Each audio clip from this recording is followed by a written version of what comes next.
Okay, this is a video about fluid and electrolyte imbalances. Fluid and electrolytes run a lot of things in your bodies. Let's start off with fluid volume excess or hypervolemia. It's defined as too much fluid in the vascular space. Causes can be heart failure. The heart is weak. Cardiac output goes down. Kidney perfusion goes down. Urinary output goes down. And the volume stays in the vascular space. Renal failure is your kidneys not working, so they're not getting rid of fluid. 3 things that happen with that can cause a lot of sodium is effervescent soluble medications, canned processed foods, and IV fluids with sodium. Hormonal regulation of fluid volume, aldosterone, which is a steroid, and mineral corticoid. Where is aldosterone found? It's found in your adrenal glands, which is on top of the kidney. Normal action, when the blood volume gets low, from like vomiting and hemorrhage, etc., aldosterone secretion increases, which means you retain water and sodium. Blood volume goes up because of the retained water and sodium. Diseases with too much aldosterone include Cushing's disease, which is too much of all steroids, and hyperaldosteronism, which is also known as Conn's syndrome. The disease with too little aldosterone is Addison's disease. Antidiuretic hormone, or ADH, normally makes you retain water. Okay, 2 ADH problems. Okay, too much ADH. You retain water, which causes a fluid volume excess, and it's called SIADH, syndrome of inappropriate ADH secretion. Too many letters, which is SIADH, means too much water. That's a little trick to remember it. Urine is concentrated and blood is dilute. Your urine is concentrated because you're not getting rid of the water, and your blood is dilute because your blood is retaining the water, which dilutes the solutes in your blood. Not enough ADH causes you to lose or diurese water, causing a fluid volume deficit. DI, diurese, and it's caused by diabetes insipidus. So your urine will be dilute because you're getting rid of a lot of water, which means the solutes in your urine will be diluted, and your blood is concentrated because your blood doesn't have that water that the urine is getting rid of. Okay, concentrated makes the numbers go up as far as your urine specific gravity, sodium, and hematocrit, and dilute makes the numbers go down. ADH is found in the pituitary. Keywords to make you think potential ADH problems are craniotomy, head injury, sinus surgery, transfenodal hypophosectomy, or any condition that can lead to an increase in cranial pressure, or ICP, can lead to ADH problem. Trans means going through, sphenoid means your sinus, hypophysis means pituitary, and ectomy means to remove.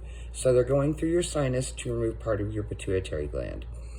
Another name for antidiuretic hormone is ADH, Another name for antidiuretic hormone, ADH, is vasopressin. The drug vasopressin, or desmopressin acetate, DDAVP, may be utilized as an ADH replacement in diabetes insipidus, usually a nasal spray. Signs and symptoms of fluid volume excess, or FVE. Distended neck veins and peripheral veins. The vessels are full because of that excess fluid, and so they will look distended. Peripheral edema or third spacing, vessels can't hold anymore, and so they start to leak. And that's when the liquid actually gets into the third spacings.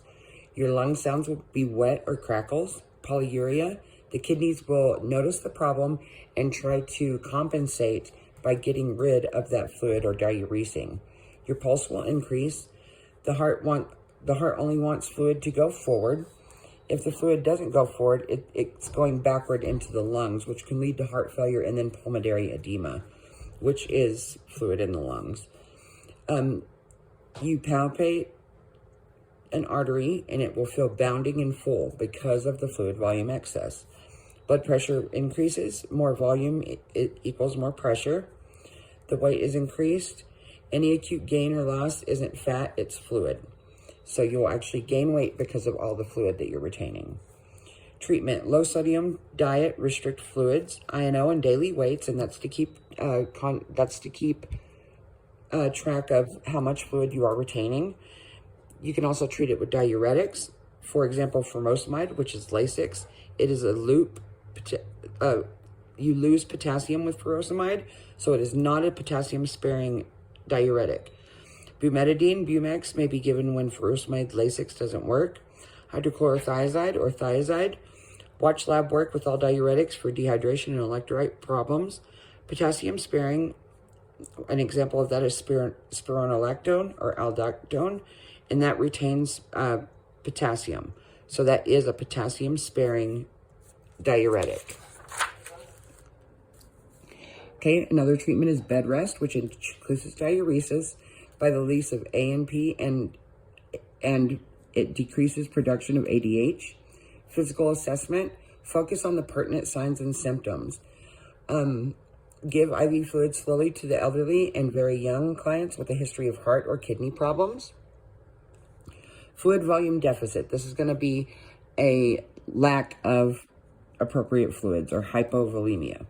Big time deficit equals shock. So anytime that your fluids go down too far, it will lead to shock. Causes: loss of volume from anywhere. Examples: thoracentesis, paracentesis, vomiting, diarrhea, and hemorrhage. Third spacing, the definition of that is when fluid is in a place that does you no good. This happens during burns, ascites, and ascites measurable abdominal girth daily, and worry about hypotension. That's going to be loose fluid in your abdominal cavity. Diseases with polyuria. Example is diabetes. Diabetes causes a lot of things. Polyuria, think diabetes mellitus first. Polyuria, which is you're having to pee a lot. Oliguria and anuria, excuse me. Signs and symptoms of fluid volume deficit is weight loss because you're losing that fluid. Decreased skin turgor, that's when we pinch the skin and it stays up like a tent. Dry mucous membranes, because once again, the lack of fluids to keep your mucous membranes nice and wet. Decreased urine output. The kidneys either aren't being perfused, which means there's not enough liquid that it's actually going through the filters of the kidney, or they are trying to hold on to fluid to compensate. Blood pressure is going to go down. Less volume equals less pressure. The pulse is going to go up. Heart is trying to pump what little fluid is left. Your pulses will be weak and thready in fluid volume deficit, and your vessels will vasoconstrict because of the lack of volume.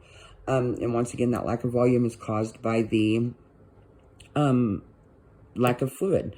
Your respirations are going to go up. Your respirations are going to go up because your body is trying to compensate for that deficit. Peripheral veins in the neck, peripheral veins and neck veins will vasoconstrict, which they will become very tiny once again because of the lack of volume. Cool extremities, peripheral vasoconstriction in an effort to shunt blood to the vital organs. So things like your hands and feet are not going to have such great circulation because they're going to try to get all of the blood to your major organs. Let's say urine specific gravity will go up, and that is because if you are putting out any urine, it will be very concentrated. So all the solutes in your urine are going to be great in number, and there's going to be less liquid. Treatment: prevent further loss, replacement volume, mild deficit, fluids by mouth, and in a severe deficit, IV fluids. Safety precautions: higher risk for falls because of the lack of fluid, or the lack of circulation to the brain. Monitor for overload of IV fluid replacement. Okay. IV fluid lecture. Isotonic solutions are, actually, I don't think I need to do that. Now let's go to burns. Okay. Where do most burns occur are at home. Safety considerations is keep electrical sockets covered and keep matches and lighters out of reach. Have a smoke alarm. Having a smoke alarm doubles the chance of a family surviving in a fire. And don't forget to change your batteries every 6 to 12 months. Heating elements like hot plates and electric heaters are related to 1 to every 6 home fires, keeping anything flammable at least 3 feet from heat sources. Dryers are the culprit of 9 out of 10 appliance fires. Clean out the lint screen every time you use a dryer. Have and practice your escape plan. Do not let pot handles stick out while cooking. Drop-in type stoves should be attached to the wall. If toddlers are in the home, tablecloths should not be used. That's because they can pull them off, causing burns. Small appliance like an iron or hair appliance can cause serious burns. If children or elderly family members are in the home, set water heater no higher than 120 Fahrenheit and use an anti-scald device. Okay, the pathophysiology of a burn. After a burn, many different pathological changes occur. Why does plasma seep out into the tissue? Increased capillary permeability, which means the walls of the capillary get more permeable. When does the majority of this occur? And that's the first 24 hours. And so you need to worry about shock. Why does the pulse increase? Anytime anyone is in fluid volume deficit, the pulse will increase. Why does the cardiac input decrease? Decreased volume to pump out. Why does the urine output decrease? The kidneys are trying to hold on to any fluid that's left in the body, or they aren't being perfused adequately. So once again, either there's not enough fluid for it actually to make it through the filters of the kidney, or they're trying to hold on to every little bit because they realize that the body is in fluid volume deficit. Why is epinephrine secreted? Epinephrine and norepinephrine secretion make you peripherally vasoconstrict, and blood is shunted to the vital organs. Without a large vessel to put the blood through, if your vessel is small, less blood is going to fit through. With a normal BP of 120/80, anytime the systolic blood pressure drops below 90, the client will not have adequate organ perfusion. This can be very dangerous. Why are ADH and aldosterone secreted? To retain sodium and water, like we just said. With aldosterone, you retain and retain water with ADH. So both sodium and water with aldosterone, and with ADH, just water. Therefore, the blood volume will go up because you actually have more blood, more volume, and so it will go up. Treatment, emergency management. Stop the burning process. Wrap the client in a blanket to stop the burning process. Since the flames are gone, does that mean that the burning process is stopped? No, because the tissues can still be above a normal temperature. What else could be done to stop the burning process? Cool water, no more than 10 minutes at a time. The blanket will help hold in heat that keep out the germs. Remove jewelry because swelling will occur. Also, metal gets hot. Clothing, remove non-adherent clothing and cover the burns with a clean, dry cloth. Inhalation injuries. The number one cause of death is inhalation injury when it comes to fires. These injuries are usually caused by inhaling carbon monoxide or hydrogen cyanide. Carbon monoxide poisoning, normally oxygen binds with the hemoglobin, but the carbon monoxide travels much faster, almost 200 times faster. Therefore, it gets to the hemoglobin first and binds. And that means that oxygen cannot bind to the hemoglobin. And that leads to the client becoming hypoxic. Treatment, 100% oxygen.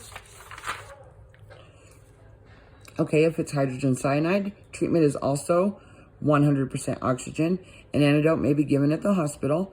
From this information, do you think that it would be important to determine that the burn occurred in an open or closed space? And the answer is yes. Because if someone is burned in a closed space, they will have inhaled more carbon monoxide and or hydrogen cyanide, so the risk for complications is increased. Like if you're in a fire in the forest, you're going to have less of a chance to inhale that carbon monoxide because of the ambient airflow.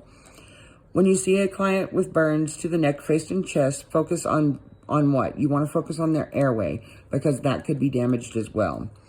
What might the primary healthcare provider do prophylactically? And that's an endotracheal tube or intubate, and mainly because of swelling. Indicators of an inhalation injury are singed nose hair, singed facial hair, soot on the face, coughing up excretions with dark specks, and maybe black, difficult swallowing, wheezing, blisters found on the oropharyngeal mucosa, hoarseness, substernal intercostis reaction, and stridor are bad signs. And do you think that there is more death with upper or lower body burns? And that will be upper, and that because it causes problems with their airway. Thank you for listening to my YouTube video.